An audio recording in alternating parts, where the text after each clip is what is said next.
I'm Dr. Joe Cox. I work for the Economics and Finance subject group at the University of Portsmouth Business School.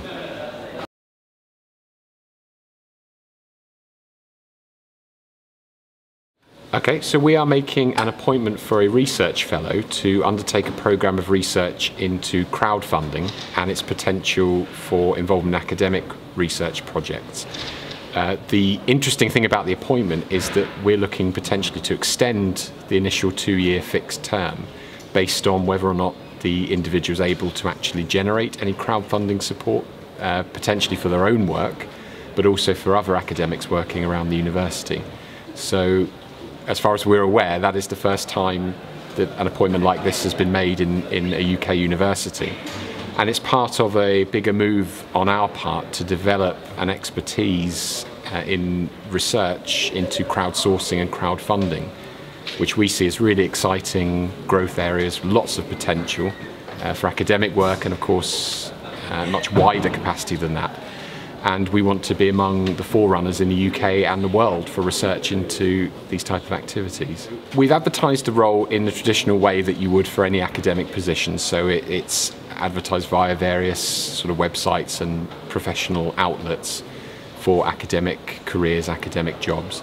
But we are looking, because of the sort of novel area of research and the fact that it's quite an exciting new area of growth, we're looking to try and spread the word about the appointment far and wide so that we can draw in potential applicants from all over. But no, it's being advertised in a way that most academic appointments would be as well.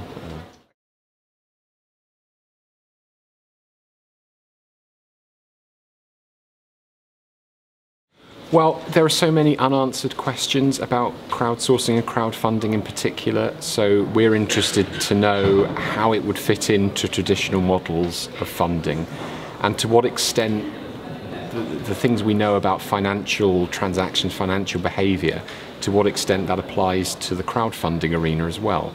So for example, we've set the research fellow the task of trying to determine whether or not there is herding behaviour that you tend to see in other financial contexts. Does that also apply to crowdfunding?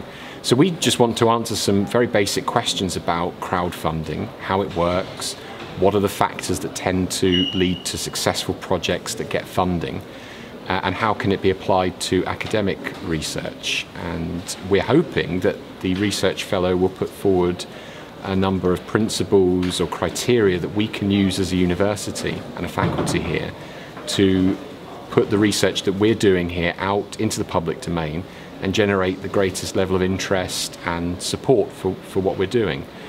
And then, as I said, we also see it as part of a wider move to develop a real expertise here at the University of Portsmouth and in the business school to have this research expertise and knowledge in the area of crowdsourcing and crowdfunding. As far as we're aware, there isn't really anything like that going on in UK universities, and we want to make sure we're at the forefront of this revolution and this exciting period of change.